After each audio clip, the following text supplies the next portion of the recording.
Bonjour, je suis ravie de vous retrouver dans cette actualisation du tuto sur les avantages en nature qui était le tuto 13 afin de l'actualiser, notamment au niveau des chiffres et des exercices proposés avec les données de 2021. Je précise que je ne reprends pas les règles de fonctionnement que j'ai exposées dans le tuto 13. Elles sont toujours d'actualité, il n'y a que les chiffres qui ont évolué. À partir de ce moment-là, pour la compréhension de la valorisation et du calcul et du traitement en paye des avantages en nature, je vous renvoie à ce tuto 13.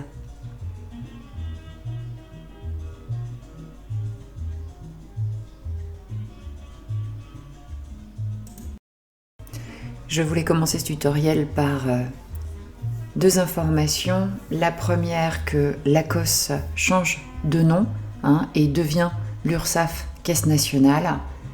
Et la deuxième information, c'est que les directs changent de nom et vont s'appeler les DRITS. Il est toujours intéressant de connaître le nom des organismes pour mieux faire ses recherches et d'être à jour. Alors on va commencer ce tutoriel avec les nouveaux chiffres, les nouvelles données chiffrées. Je suis donc allée sur le site de l'URSSAF au niveau des taux et barèmes, avantages en nature, et nous avons là toutes les données chiffrées pour l'année 2021.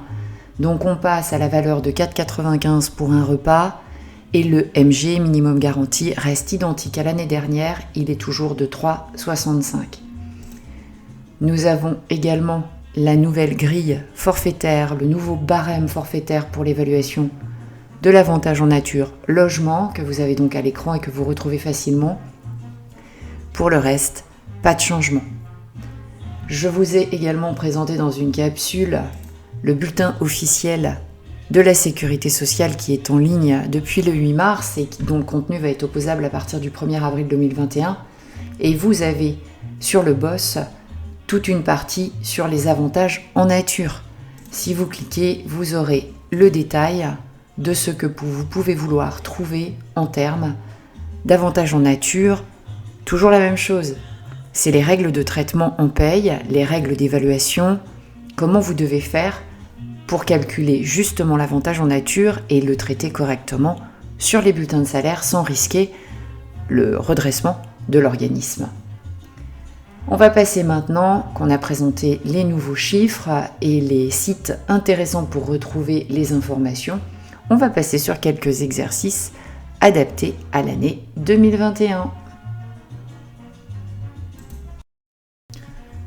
Première donnée du premier cas pratique que je vous demande d'envisager et qui va être relatif à l'avantage en nature nourriture. En le traitant si l'employeur est dans le domaine des hôtels, cafés, restaurants et si l'employeur n'est pas dans le domaine d'activité des hôtels, cafés, restaurants.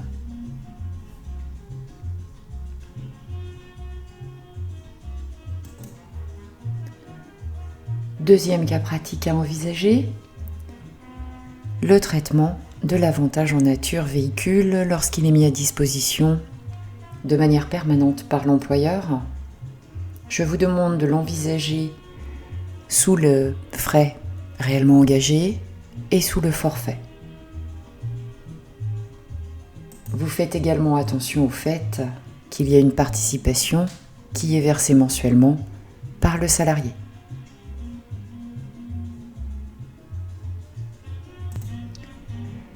Et le dernier cas pratique qui s'affiche m'a été inspiré d'un échange avec une des personnes qui regardent mes tutos et qui se posait une question par rapport à un exercice qui lui avait été donné en cours.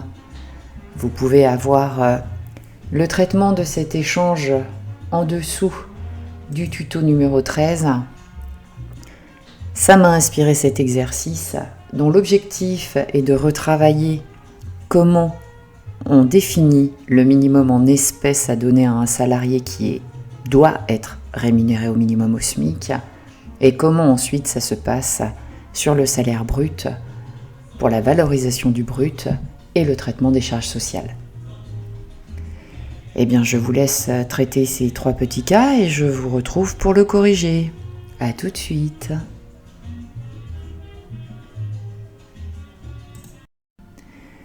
Corrigeons donc ces 3 petits cas pratiques et mise en situation. Premier exercice que vous aviez à traiter était relatif aux avantages en nature nourriture.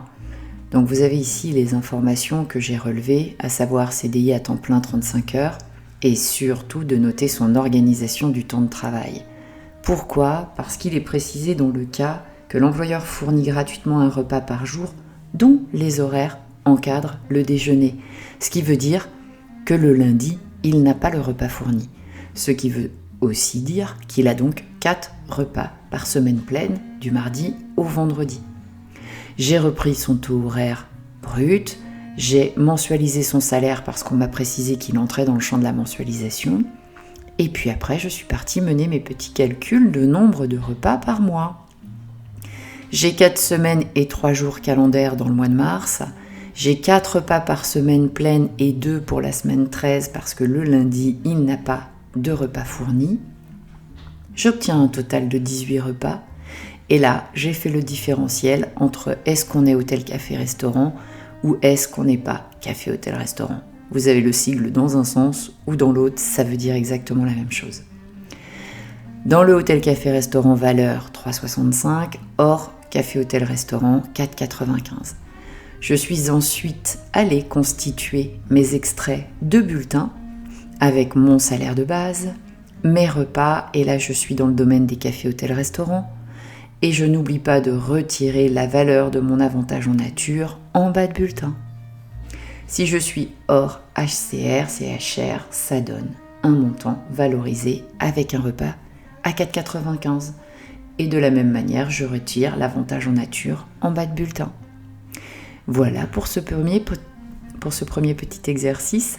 On passe à l'évaluation de l'avantage en nature véhicule.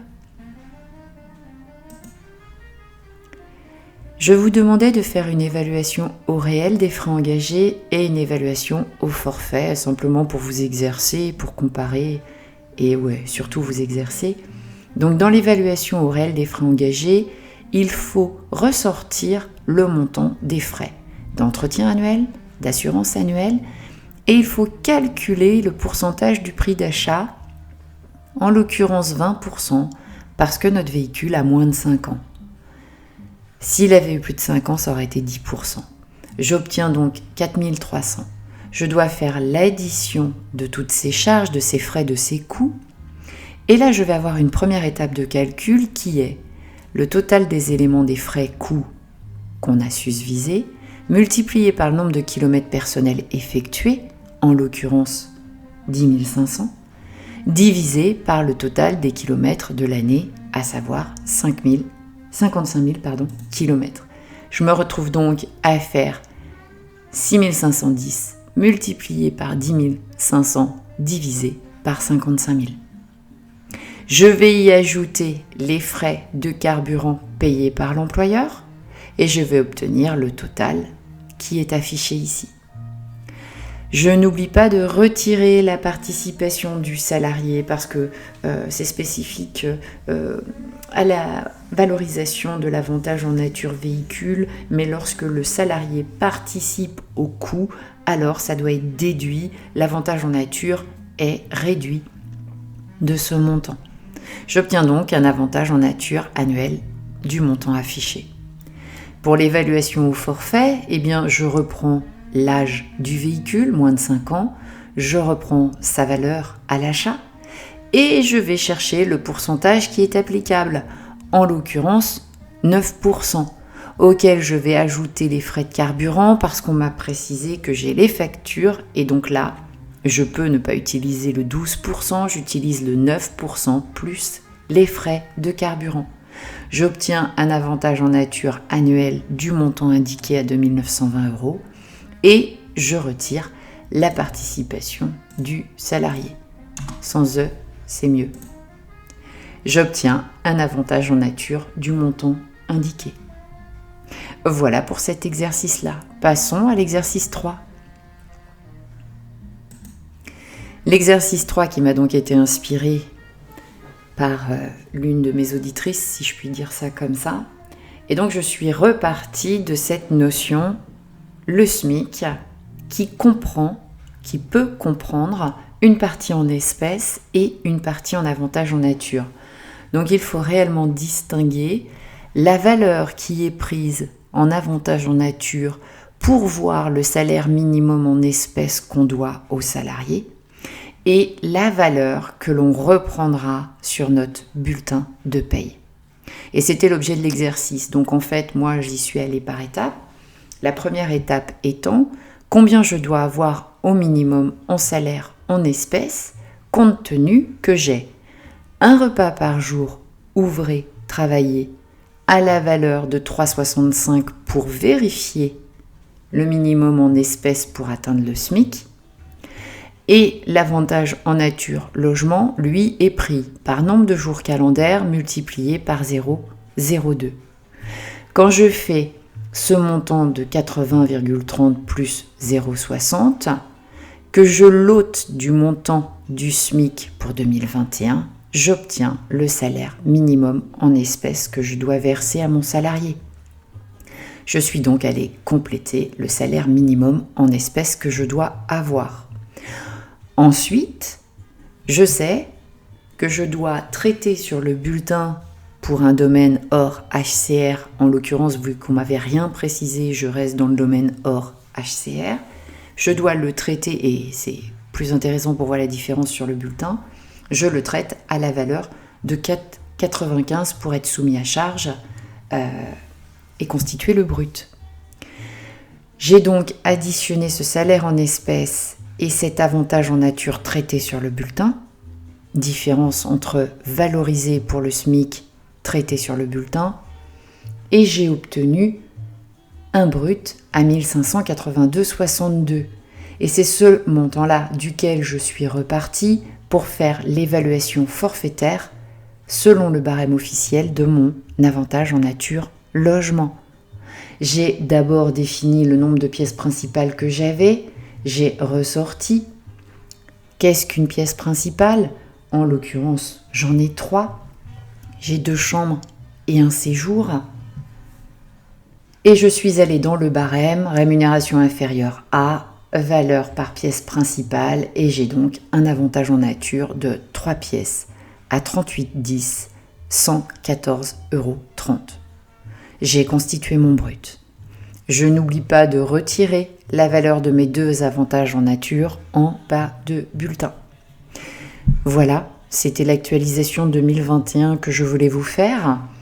Je vous retrouve rapidement dans un autre tutoriel. Bon, actuellement, je suis un petit peu débordée, donc peut-être un petit peu moins active, mais je pense toujours bien à vous et je reviens au fur et à mesure de mon temps libre pour vous actualiser les données et mes tutos avec des nouveaux exercices sur 2021. Je vous souhaite de prendre bien soin de vous et je vous retrouve très bientôt. Au revoir.